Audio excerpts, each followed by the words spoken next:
Good afternoon, and welcome to this installment of Collective Konversations, our roundtable series that brings community voices, business insights, and real-world issues together, featuring guest speakers each session, which inspires growth, connection, and practical solutions for everyday life.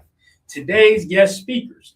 First, we have Ms. Elaina Hurley, an activist and advocate for social injustices, and then Mr. Michael Spain, a WVU Tech student and proponent for involvement. How are y'all doing today? Very good. Good to have you. Thank you for having us. I'll say we'll start off ladies first. If you could just tell us a little bit about yourself, ma'am. Okay. Once again, my name is Elaina. I'm a long-term resident of Beckley, West Virginia. So I am an advocate and activist for social injustices.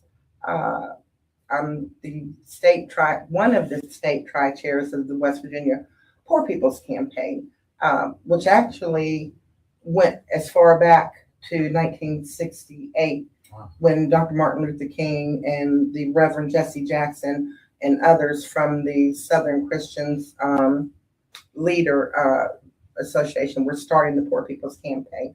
And then with the assassination of Martin Luther King, it went asunder, and then it's been revised as of 2016. So I'm a member of that. We don't like to call ourselves an organization. We like to say we're a movement. Mm-hmm. So I'm an activist and an advocate for several different interlocking injustices, systemic racism, housing, poverty. Mm-hmm. So I advocate for some of those. Have been invited to DC to speak at our rallies there. You'll see me at any given time in the community at a pop-up event, supporting recovery, feeding the hungry, helping the unsheltered. I also serve on the board of the Beckley Day Center here in Beckley, where I also volunteer. That's my passion. I'm a state certified peer recovery support specialist. So another one of my passions is working in recovery and helping those to overcome addiction and to heal. There is life after addiction. Absolutely. And those are just a few things about me. We thank you. We thank you for coming. Thank you. Mm-hmm. Thank you for having us. Mr. Michael Spain, could you tell us a little bit about yourself, sir? All right. Yeah. Again, my name is Michael Spain. I'm a student at WVU Tech, and I'm always trying to get involved. I'm always trying to get out of my comfort zone. And yeah, that's about it.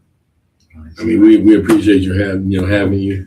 As you see behind us, we have a picture of the late great, Reverend Jesse Jackson.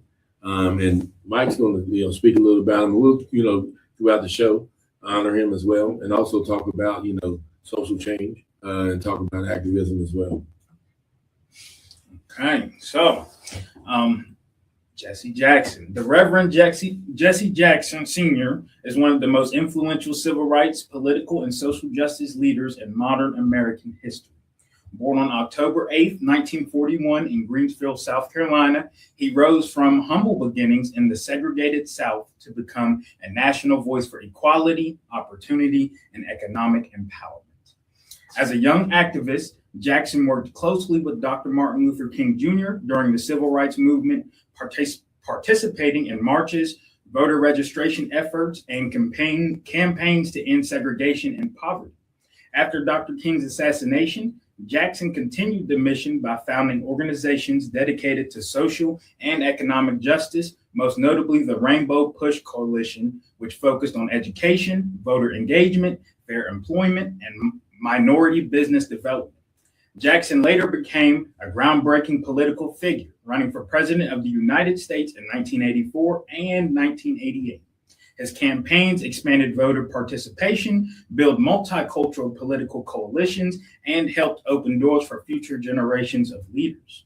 Throughout his life, Reverend Jackson has advocated for peace, education, workers' rights, and access to opportunity, promoting his well-known message, "Keep Hope Alive." His legacy continues to influence conversations about justice, representation, and community empowerment across the nation.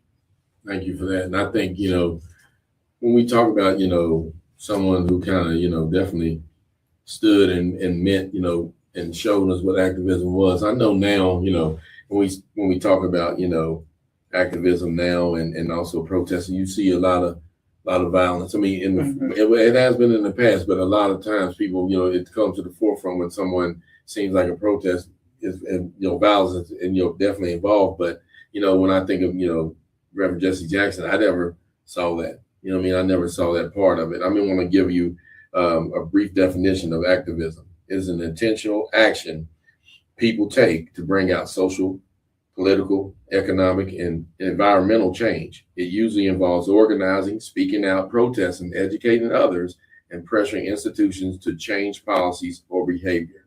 So in simple terms, it's when activism is when ordinary people actively work to fix problems in society instead of just accepting. And I think, that's one of the things we kind of said here today. I'm glad to have you, Mr. Spain, on today, from definitely a young man's perspective as well as yours, Mr. Sears.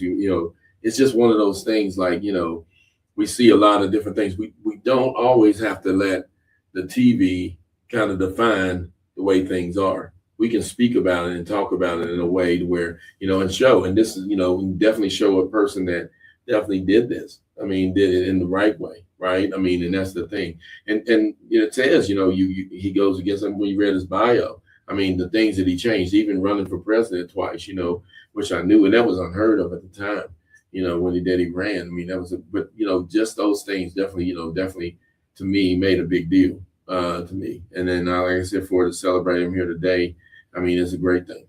It's a great thing. But real quick, we're going to kind of go back past, present, and future with some of the questions that we ask, right? And understanding that, and everybody speak up, or whatever. And people comment in as well. Like I said before, we definitely, this is our experiences. It's definitely not, not the holy grail. It's just our experiences of what we think, But when I think about it, how did, one of the questions about the past is how did everyday people, not just famous leaders, actually drive change? And I, just know in my personal, and I'll let you expand on this, Ms. Hurley, about people that I know did these things. In Charleston, I saw when I grew up in Charleston, I saw it some, but go no further than my baseball coach, Mr. Evans. He was a solid believer in activism and speaking up, and that's where I would learn a lot of things from him. He would speak about. It may rest in peace, but he was always, just giving us education on things like, of different people, right? That, definitely brown skinned people that have, invented things, right? Yeah. And this is, I'm glad we're having this, because this is like sometimes not a conversation people want to sit down and have, because it's always something they think that, we're trying to stir up things, right? What I mean? But I think, even when you think about it, it's not stirring up things. It's just making people aware of them as well, right? Exactly. And we don't want to hide things that are not right. Exactly. And treating people less than is wrong. I don't care what color, what gender they are. And treating people less than is not right. And sometimes when we bring it to the forefront, it's a good thing. And Reverend Jesse Jackson did this. He did this with, definitely with some excellence, and also to show us how to do these things as well. I'll let you speak, Elaina, as far as what I said. How did everyday people, not famous leaders, actually drive change that you had saw when you were growing up? Okay, so I guess the best way that I can start out is we're talking about unsung heroes. Exactly right. The people that were on the front lines during the Civil Rights March. One example would be the march on Selma. So, that wasn't just, a couple hours event. It was a couple of days, right? So there's not much mention of the people that were on the sidelines that were preparing meals and feeding these protesters or these marchers, or giving them, somewhere to sleep for the night. So those are some of our unsung heroes. I would have to say that other than famous people like the Reverend Jesse Jackson, would be the family. the black and brown family, Right. those that talked about civil rights, those that talked about Black history, those that talked about how it got started, what it meant, what was the purpose and the mission. Those are some of our unsung heroes, which are parents, caregivers, whoever is, bringing up or rearing up youth in the home. Those are some of the people that have made impacts and differences personally for me, because, it was something that was discussed. My family, my father's side of the family is from Birmingham, Alabama. Okay. So, I was exposed to and taught about, the things that, we were fighting for, the racism that, of course, existed in the 60s and the 50s. My great-grandparents were slaves. So they, talked about certain things that happened. So, I was reared up about civil rights, about Black history, and not just about those that were in the political arena or fighting for policy change, but music. We have a historical culture in Black music. My father was a renowned jazz musician in the state of Ohio, inducted into the Birmingham Jazz Hall of Fame over 30 years ago. So we were educated about the late greats like Billie Holiday and Cab Calloway, actors. We all know about Martin Luther King Jr. and Reverend Jesse Jackson and Rosa Parks, but a lot of us aren't exposed or educated. And I'm sorry, forgive me, I can't recall his name, but it was a Black man that did the first open heart surgery. So those are some of our unsung heroes that contributed to Black history that we don't hear about. I'm also a firm believer that, I believe that, the family is the nucleus, and this is where I believe it begins. It should begin. Although, it's nice to, have it taught in schools. But then again, we have to honor the Holocaust. We have to honor the history of the indigenous. So I don't think it's something that we should push on and say, well, they just need to teach it in school. No, teach it at home.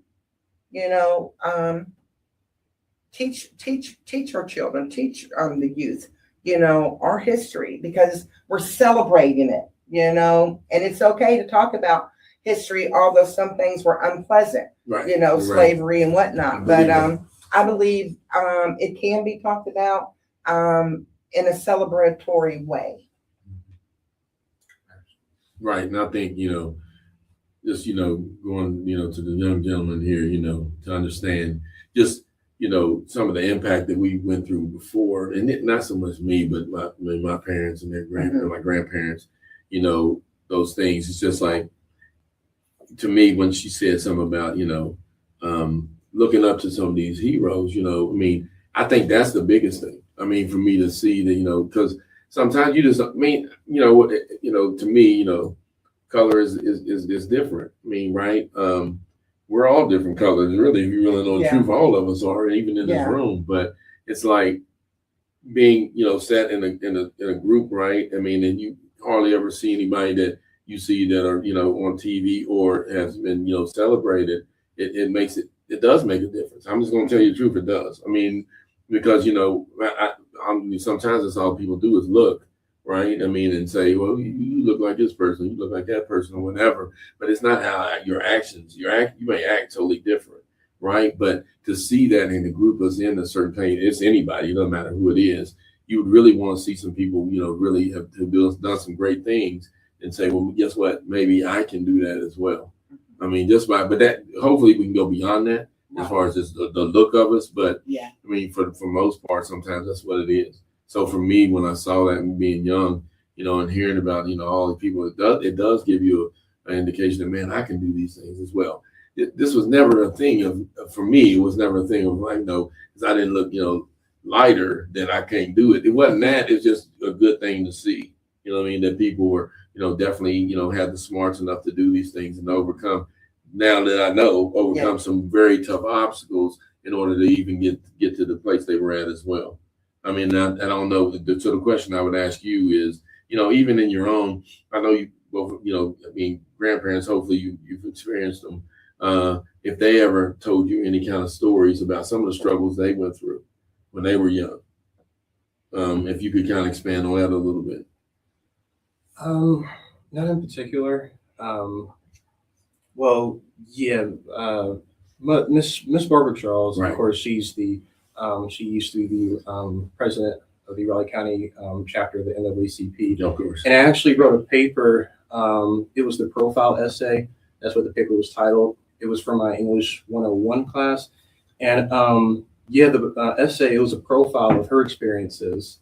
And it was really, and so I came over to her house one day, and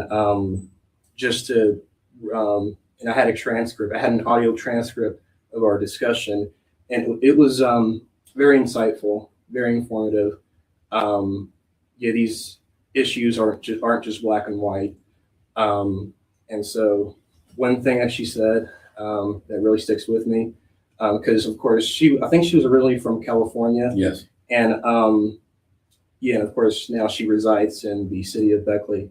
And so she told me that West Virginia, it is a touch of heaven, but there's a whole lot of hell. And so and also another thing, I know that earlier we discussed unsung heroes and leaders who really were for the betterment of the Black community. Right. Besides Martin Luther King and Rosa Parks, I just wanted to touch on a local unsung hero. Well, I think he kind of is. His name is Mr. Madison, Mr. Quincy Madison. Okay, great. He's the president of Beauty. Beauty is an acronym for Black Educators Are United. Totally yes. Wow. And so I think at around when I was in high school, during my sophomore year, I was uncertain. I felt uncertain about attending college due to its costly nature. And so I saw him uptown, and we started to speak with each other. And he was always really nice. And he helped me to attend college and to pursue an education. And so, and I also participated in his oratorical contests that he held. Wow. That the organization held. Wow. And his organization helped fund my first year of college. So see, I mean, that's excellent. I mean, I think that's what we're talking about.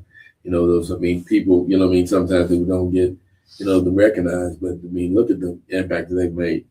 I think that's a great thing as well. Mike, what about yourself? Absolutely. And in my case, I'd say it kind of came in the form of talking about work. So my grandfather, as you know, my grandfather, most of his life in working, he worked inside of a field that was predominantly white people driven, especially on the side of management, if you will. So kind of as I say, he had a certain way of talking. There wasn't going to be no way that you was going to change the way he would talk. But something that he would run into in his cases was that he knew it and was very vocal about it. But the individuals that were around him also knew that, like, when it came to the knowledge in his field, he was probably one of the most knowledgeable individuals around, one of the most knowledgeable individuals in his company. But there always came to a point where he hit a certain barrier. Right. And whenever that barrier came on his side, or when that barrier came or work became a little bit less from things that was going on, his method was just to move, just to uproot and go somewhere else, try again, which he was very good at. But in those conversations, in those talks with my grandfather and grandmother at times, like, you can see the emotion, if you will, when talking about it. Not like they get necessarily riled up or anything like that, but clearly there are strong emotions associated about whatever story that they are talking about, which speaks volumes about the struggle that they had without them even speaking about it. Right. A lot of the times, just certain things they would steer away from talking about, just because it might have a feeling that they may bring out of them or have them talking a certain way, just because those emotions come back up, or they see something that might feel like yesterday to them or something like that. So yeah, and in those times, like it really, one thing I will say I'm appreciative is that in those conversations, in those times, it was also used as like a history lesson. So there was also like always a message from there, or also a quick lesson on this is what was going on at the time. This is how I operated personally, being one of those individuals. How I operated personally, like how my grandpa was, So it kind of just gives you a different, we'll put perspective on it for myself. So I said, it makes me more curious. Right. I mean, and that's a good, like I said, those are good things as well. It's one of the things that, when we go back to, speak a little bit about Reverend Jesse Jackson, about the fact of how he, in 1984, ran for president, right? He was the second African American to ever seek, the Democratic nomination nationwide. But the thing was, he was changing politics in the same way, because you could only imagine, just a reverend, right, running for politics. One would say, why would you do that? I mean, that's the thing. But one of the things he did was he built up the Rainbow Coalition, which it brought together the Black voters, the Latino communities. It brought together, farmers, poor Americans, right? That and they went across racial lines. That was a good thing that I really understood. I mean, in his expanding of the voters registration, definitely across the country, and it talked about this kind of helps. Me and Mike got to sit in with a politician, and he spoke a little bit about the voting process as well. It was very informative, and it was very, but the way he did it was very eloquent as far as how he spoke about it, right? Because like I said now, and like I said before, I never let like just a glimpse of time, ruin what others have done, just because you see, because sometimes we're just we catch the moment, and we're a prisoner of the moment, and say, oh, politics is terrible. It's not. It's just like I said before, and I'm not talking about any politician either. It's just like I said before, we got to steer away from some of the cutthroat things that they may do or may show, and get back to the beauty of what it is anyway. Yeah. And that's the thing, about it. This, going back to Jesse Jackson, Reverend Jesse Jackson, this is one of the things it did, and it says, kind of one of those things is, his presidency run, it kind of expanded, who believed they belonged in democracy. I mean, everyone belonged in it. And he kind of brought that, to the forefront. I think a lot of times that's what we don't see a lot of as well. But when we, had Tony on, it was just great. I mean, this was the things he was telling us, about, some of the, just how to start small and local, what I mean? And I can only imagine, thinking about, Reverend Jesse Jackson going up and going against people that, have been probably a lifetime, or groomed up even to become a politician. And I think, that's one of the great things about, his life that we, definitely celebrate, like you talked about in his bio, and understanding that. But, just to be fair and to be equal is what a lot of people want, and sometimes you may not feel that you are being treated fairly, but you can do it in a way to where it's not, but it's definitely upfront, but it's definitely not in a violent, means or anything, because that's not going to solve anything. Let's get it right. That's not, I mean, I go back, and this has nothing to do with what we're talking about, but I go back and think and talk to people about, some of the, altercations they've had. And I ask them, was it worth it? And most of them say, no, it's not. I mean, when they really think about it, it's not worth it. I mean, it's definitely not in that way. Don't get me wrong. And violence in that way. Now, some people may not believe that. Some people might think that that's the way to go. Hey, that's you. That's what you believe. I'm not here to, I'm just telling you, we know somebody who didn't do that, right? We know somebody who didn't. I mean, Dr. Martin Luther King, same way. I think a lot of times what happens is, when people, come to the forefront and they, and they make themselves known of their beliefs and how they are, what ends up happening is the change that they make, everybody sometimes always goes back to the individual themselves. We're flawed. I'm just telling you, and I'm not here to talk about the flaws of Reverend Jesse Jackson or anyone, but we are flawed. I mean, but all we do is focus on that flaw, more than we do on the things that they've done. Okay, I'm not going to, definitely say the things people doing is right. We were talking about an individual before just earlier today. It's the things that they do. We definitely don't, we definitely don't, agree with those things, but we agree with the person as far as who they are and wanting them to do better. I mean, I think sometimes correction is the way we do that. And this is the same thing with policy, the same thing. Correction is how you do that. But it takes somebody to bring it to the forefront. Like I said, poor people's campaign, right? People to bring these things to the forefront. There's nothing wrong with that. But now it's like, if we oppose, we oppose right now, I ain't gonna speak to you. Oh, I don't even want to be around her. She doesn't think the way I do. Okay, that's fine. Maybe we can meet in the middle. We can talk about a few things. Maybe I come out with a couple caveats you told me, and maybe you do for me too. And then we go from there. But sometimes I feel like you're not the 100% that person the way they think, then nobody is, really, if you really want to know the truth. But I'm not going to stay silent because of, anything that, if I think something's wrong, it's wrong. There's nothing wrong with me bringing that up, that it is wrong. And I think a lot of times we see that. Let me ask you this. I ask everybody here at the panel, when we talk about discrimination, right? When we talk about it, what does discrimination look like now compared to 50 years ago? Well, some of us couldn't tell that, but that's other than that. Do we think that it's still there or at the forefront of discrimination, or what do we think when we come to that? So, speaking from personal experience with racial discrimination, so I was raised, I was a youth in the early mid 70s. So we were not that far out from the civil rights movement in changing, things.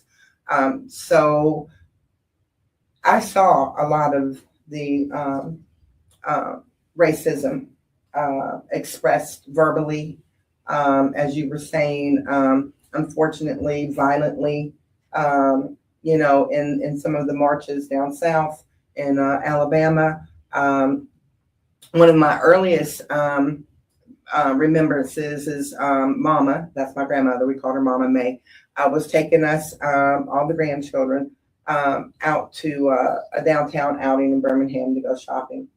And so as we were exiting the car, this huge crap mob, or I don't want to say mob, KKK marchers were coming up the street.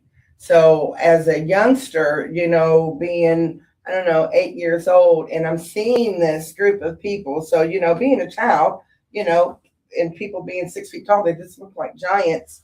I'm scared to death. So Mama put us in the car and said that we wouldn't go shopping. So, we saw a lot of racism expressed back then with the derogatory names that they attached to people of color or Black people, the violence, the bombings of the churches.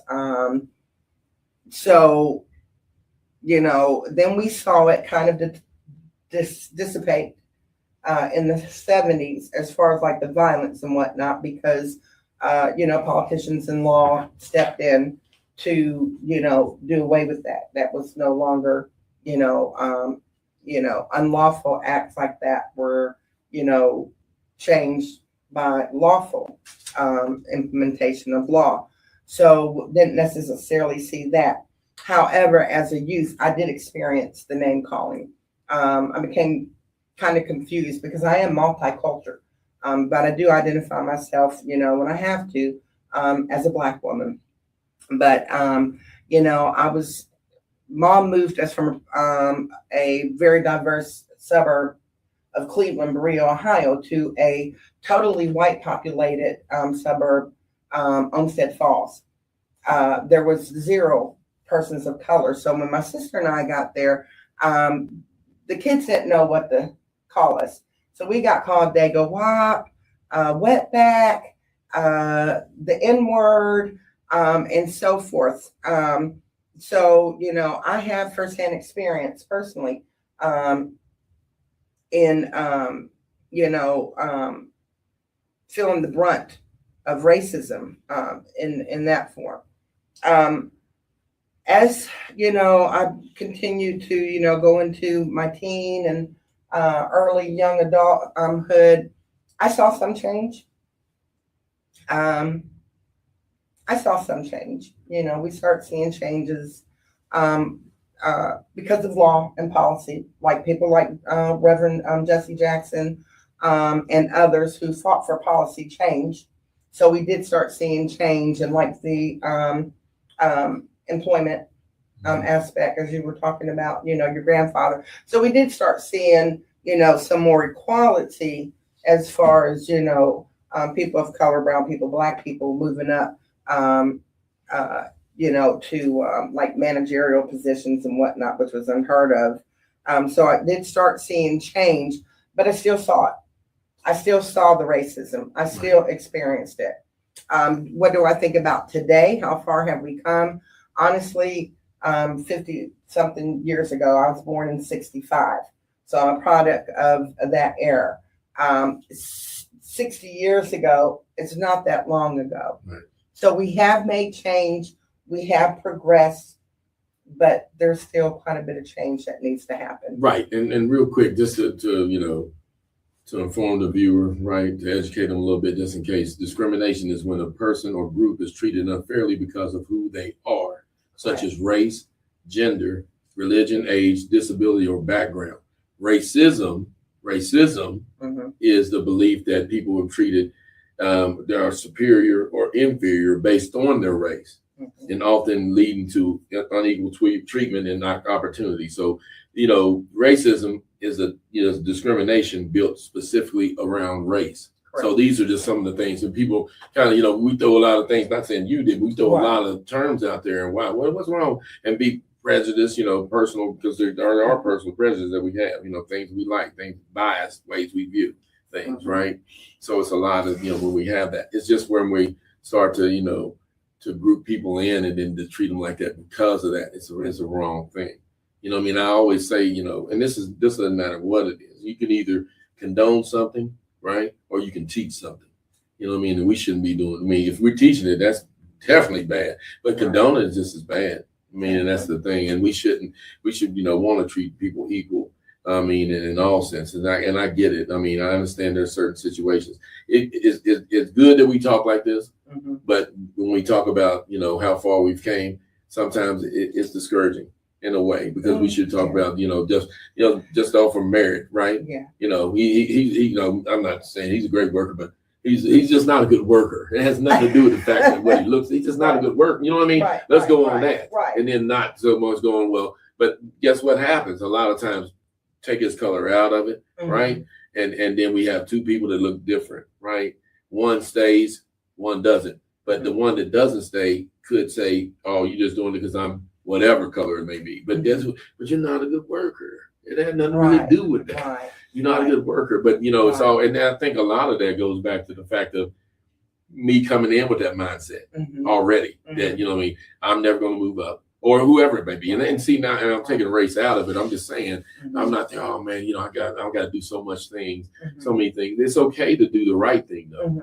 It's okay to be judged off of what the right thing you're doing. Right. I'm not saying what the next man's doing. I'm not saying it, but you're going to be secure because you're doing the things you need to do. Now, people might not believe that or whatever, or think it. And there's words that we call. See, we can say other races call us things we don't like it, but then we call ourselves that, and we supposed to. I know. Accept that, and I'm just saying that I just say condone it or teach it. I'm not condoning it either. Can I just chime in real quick? Go ahead. And I'm going to speak to our audience out there. I have to say this. Those of you that know me, you all know me. I do not bite my tongue, and I am very opposed to the NIGGA. For the love of God, can we please stop using that term? It is not a term of endearment. If you look back at Reverend King and Jesse Jackson and all of the late greats, and even people today, Quincy Madison, you don't see Quincy Madison coming up to, people say, what's up, my NIGGA? Right. So can we please learn to remove that from our vocabulary, please? It's not a term of endearment. And I just want to touch real quick. Oh yeah, you're fine. Like, I was talking about racism that I experienced personally, but I also want to talk about discrimination. That's why I just love the Reverend Jesse Jackson, is because the Rainbow Coalition was all inclusive.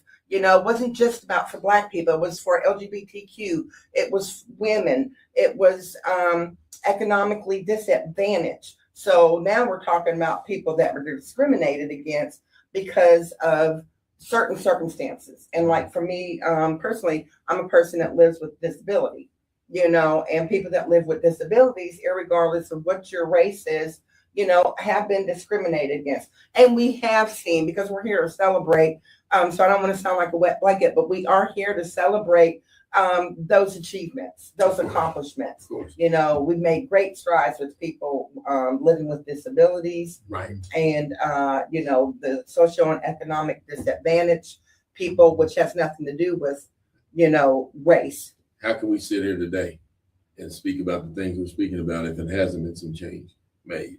Right or wrong? Right. I mean, right. I never, when we came on the air, before we came on there, there was no restraints. You right? I mean, to say the things we did, it wasn't like that. It's just the fact that we have a platform and we can speak about things freely, right? Mm-hmm. But also with enough sense enough to know that, let's get it right. We want to show a certain decorum about our own selves, right? I mean, that's the thing. I mean, and that's okay. And I think a lot of times, and this is more biblical than anything, but people think that they can say whatever they want to. You can, but that's not definitely what you're supposed to be doing. But that's, like I said, a biblical thing that you have to work out. I mean, with Jesus on your own. But I'm just saying, it's just one of those things. But the unhealthy talk that we hear a lot from everyone, right? And then it ain't only what we were talking about, but from everyone. If you could just step back a little bit and understand that sticks and stones, that's not true. Sticks and stones, you can break it, but words do hurt you. They definitely hurt you, right? And that's one of the things that we can speak about. If we could just eliminate a lot of that, I think a lot of this would be definitely handled in another situation, and definitely in a different way. I mean, but we have to speak about certain things as well in a way to where we're not, like I said, we're not restrained. I didn't tell you, that's the thing. But let's talk about these things and let's come to the forefront with it. But then in action. This is what Reverend Jesse Jackson was about, action as well. So it's not only about speaking. That's a great thing. I mean, that's a great thing. But it's also about speaking about it. You went to Washington, right? I've been to Washington on several occasions. I had the privilege to meet the Democratic, sit down and actually speak with them. Hakeem Jeffries. So yes, I've visited DC. So it's just that action. I'm just saying the action in a peaceful way. In a peaceful way. But then again, in a way that's action though. Right. I mean, getting the point across. I think that's a lot of times what needs to happen. And to show, even the younger how to do it as well. Right. Just real quick, getting back to some of the questions before when we see this. Do you believe, and this is everybody, I mean, we didn't talk about this, and you didn't know I was going to ask is, are protests still effective in 2026? Why or why not? Either way, that you all think. Depends on the method. I feel that it depends on the overall message. Every individual walking outside at a protest is not with the movement. Regardless of what said movement is, and the individuals who are truly for the movement, operating how they should be underneath that movement, should not be crucified for individuals trying to wrongfully partake in their movement. I think I like that. I like that. I mean, I like that. I think it fully depends on the method, the message that that the individuals are trying to get across, and the due diligence that they put behind it. I believe it. Mr. Spain? I have a similar take. It's all about the message. And of course, yes, it's the manner in which we do things. We have to think assiduously. And that's pretty much what I have there. See, I think when you say that, and but you have the other part, of it as well. People who do want to cause mayhem. You know what I mean? And but then I'm not saying they piggybacking off of it, but a lot of it is maturity as well, right? It's maturity as well. Sometimes, you say you're having a protest or whatever, and then but some people, don't know, you know what I mean? They don't even know, you know what I mean? Like I said before, what that means. You know what I mean? So they think that means when you protest something, I think that means, you go, and just outright mindset, a way an individual could look at the situation, example, something goes haywire in the world, a rich person might throw some money in the stock market to have a come up compared to another individual, stuff going haywire in the city. I'm gonna go run up in this store that's already burnt up to go get a come up. It's just about where they're at. And there have been protests ever since the beginning of time. Yes. You know what I mean? It's just how it's defined. You know what I mean? It says in here, a protest of public action where people express disagreement with law, policy, and situation and demand change. But the way they do it is marching, right? Demonstrations, sit-ins or walkouts, boycotts, strikes, or rallies or speeches. That's the way. But like I said before, but I'm gonna tell you, and this is not, and like I said, this is not a knock. I don't even have the station to tell you. Be very weary of what you watch and how it's presented. Yes. Because that's the key. Like you just said, it could be 1,000 people in there, but we got these two over here cutting up. Guess how long you will see? These two. Exactly. And that's so now guess what our mind thinks? This is what this is about. It wasn't about that. Exactly. They were on their own thing. You know what I mean? They were on their own, trying to cut up, but it wasn't about that. Right. I mean, you can only imagine, like I mentioned this on air before, but how something's slanted when we watch TV, right? Sometimes we watch movies that the bad guys are viewed as the good guys because it's all about how they put them and how they. So you're cheering for a bank robber. You're cheering for somebody who kills people, right? Yeah. I would like to add to that. The Wolf on Wall Street. I don't know if any of you all have seen it. It romanticizes. I think it romanticizes that lifestyle. To be honest, Jordan Belfort, he committed stock manipulation, and he did a lot of people wrong. And yeah, there's. It's a good movie, but at the same time, he was. But I'm telling you, but that's the thing. Yeah. So we always have to. So that's why I said when we talk about protests, when we talk about these, let's get down in the midst of it and just go into sometimes what the reasoning of it was, right? How would you? But we don't have it at the moment. And that was the moment. Oh, look at that's what they were doing. No, they wasn't doing that, but that's what the message, kind of defers to because of this reason. Even whatever protest it is, I'm not saying this one. I'm not going to say this one of them. It's whatever it was, but you draw attention, right, to something to try to fix the problem. That's what it is made to do. Hopefully made to do. But I think a lot of times I've seen a lot. I've seen some protests here in Beckley that were very peaceful. I've seen them very peaceful, but I've seen on TV something that wasn't very peaceful either. I've seen that. So, that's like I said, a lot of times, and I'm glad you all, kind of jumped in and mentioned those things because that's, what it takes. Is to sit down, like I said, and talk about our perspective. Because like I said, let's get our perspective on it, not someone else's. So I'm going to flip because we don't have a long, I'm going to flip to the future now. Okay. So, let me ask you this. What strategies, do you think if you were, in the civil rights movement, what strategies would define the next civil rights movement? What kind of strategies would you think, as we talked about it, a little bit about it? Tell me, anybody know any kind of strategies you would use for the next civil rights movement? I guess your everyday things. Be respectful. Be kind to others. It's something that we have to work towards every day as a collective. And I have to remember. I have to remain humble. Whenever I walk up to campus, I always try to remember that it's important to be respectful to others, help others if we can, and be selfless as much as possible. And we talking about the future, but you're talking about the past. We're talking about Dr. Reverend Jesse Jackson, right? Right. What he encompassed. That's what you're saying. So, sometimes the past does become the future as well. because of the people who paved the way, right? Right. A lot of times, and that's what you see. I mean, this is me.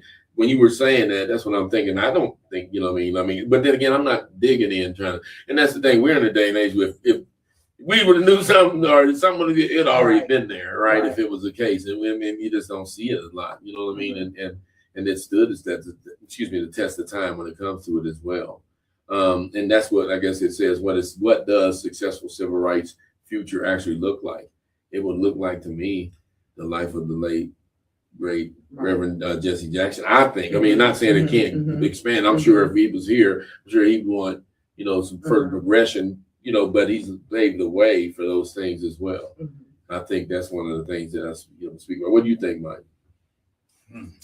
That's a rough question, I'd say. But I think whatever it is, kind of how it went in that conversation with Mr. Tony Martin. Right. Got to start at the ground level.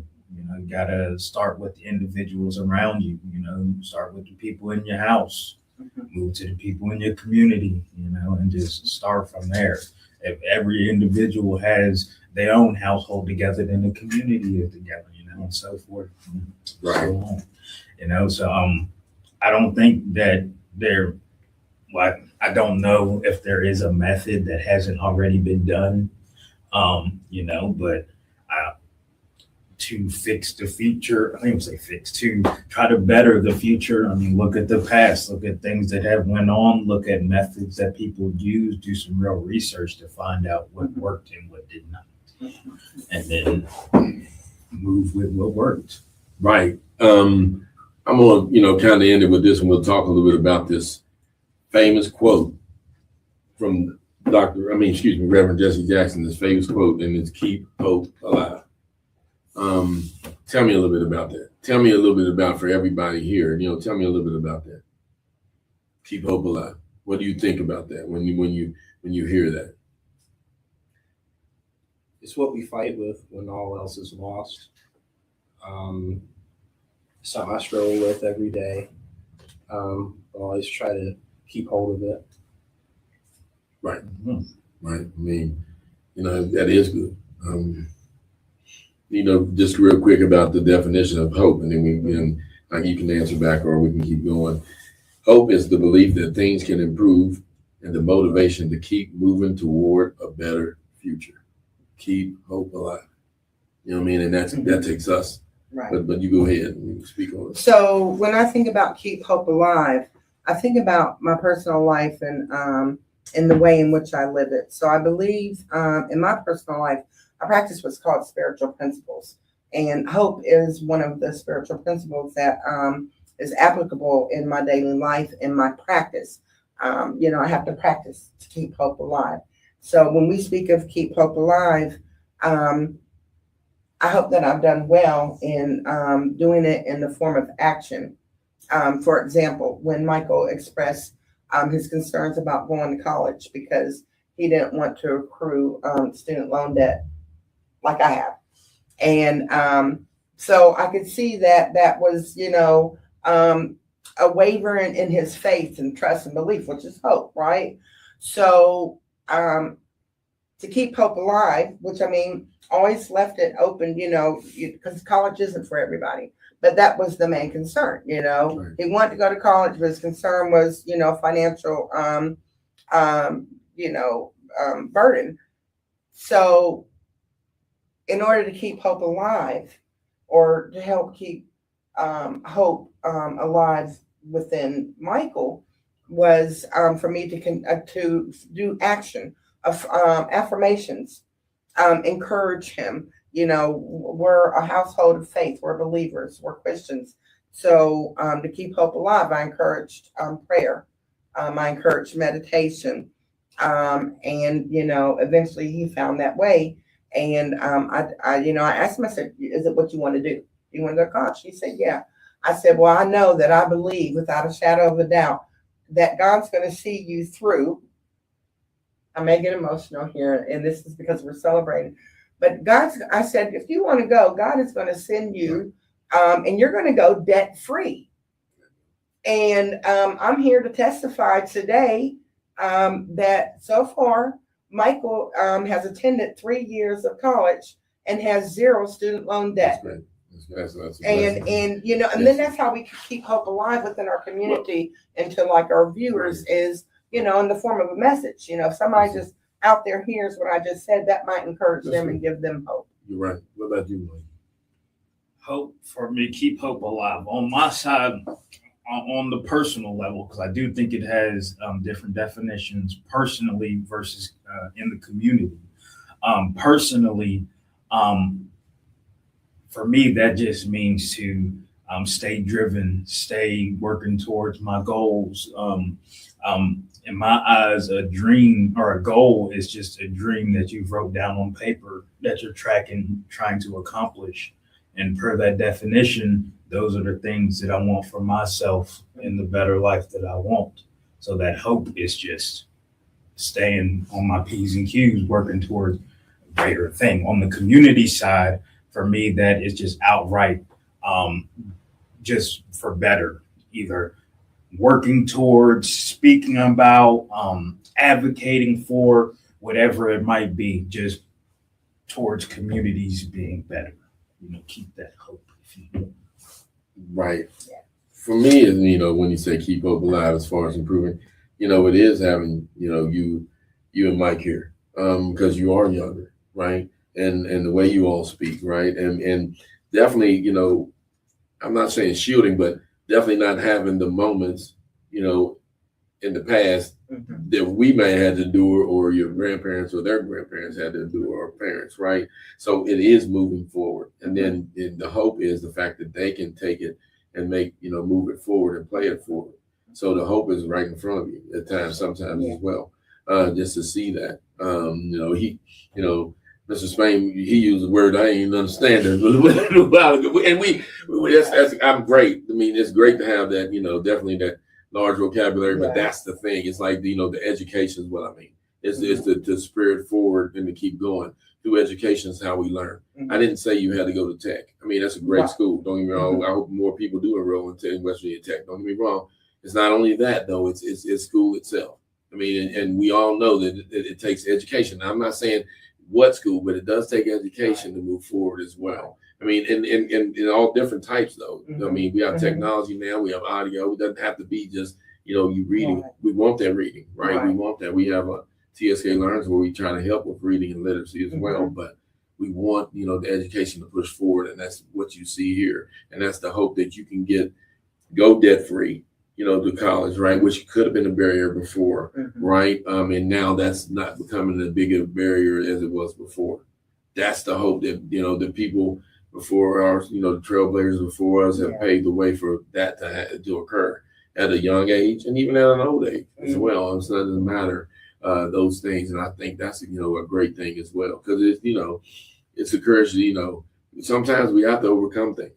I mean, things that, you know, and you all, no matter what age you are up here, you have to overcome things, and it's a struggle sometimes. You know what I mean? To push it, and then you have to push against not the man, but push against also the person that you see in that mirror, which is yourself. You have to, you know, because a lot of times the doubt, the worry, things like that, you know, kind of that's where hope comes in, though. Right. I seen that young man on Michael Spain on that show, right? Speaking in a way to where, man, I mean, I like the way he speaks, you know, or whatever, you know, to see that. I mean, I think no matter what color it is, I mean, to see that and to strive for better, I think is a way, and to stop looking so much. And I'm, like I said, doesn't mean, I'm, you know, I really, you know, thank God I'm Black. I mean, don't get me wrong. I'm not telling you that part, right? But it's also beyond that. You know what I mean? It's never going to be my forefront. You know what I mean? Of course, God first, but it's never going to be me being Black going to be over top of any of those things, right? For me, myself, that's for you, that's up to you, but it's not going to be. But it's also going to be to integrate everyone in, no matter what, you know what I mean, what gender, race, what not a all in inclusive, right? And to have the opportunities that everybody should actually have.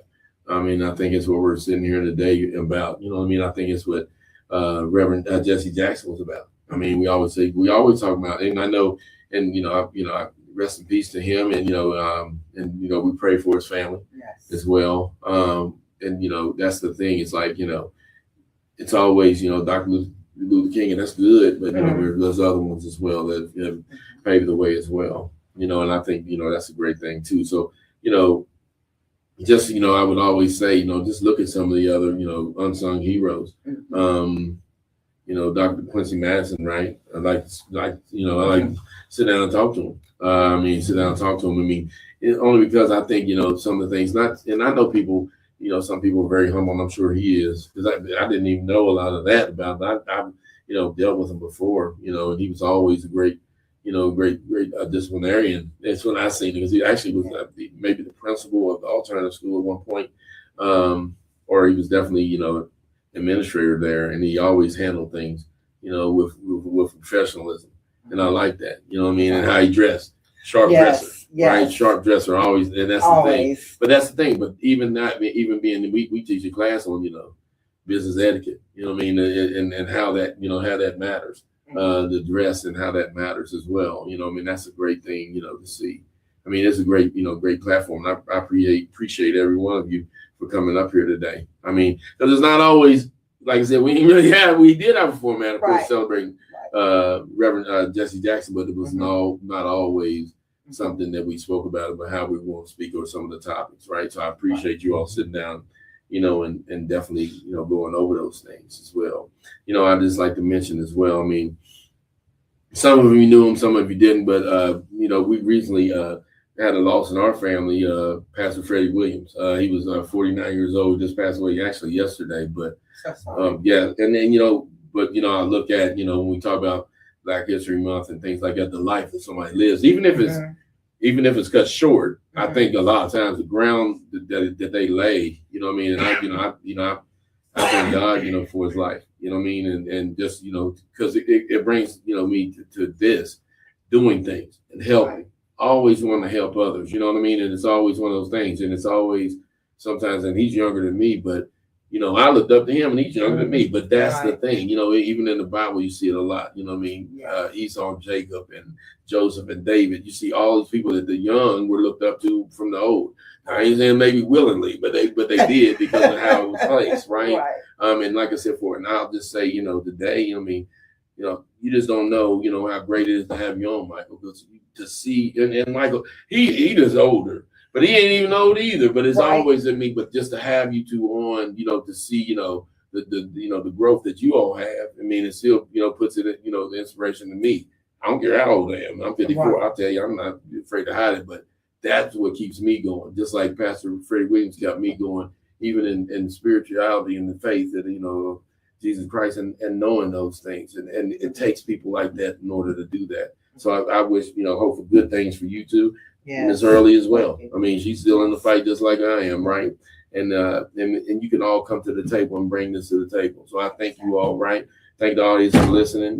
We'll do it again next week, God willing, and we do it again next week. And I thank you all for joining us. And thank you all as well. Thank you.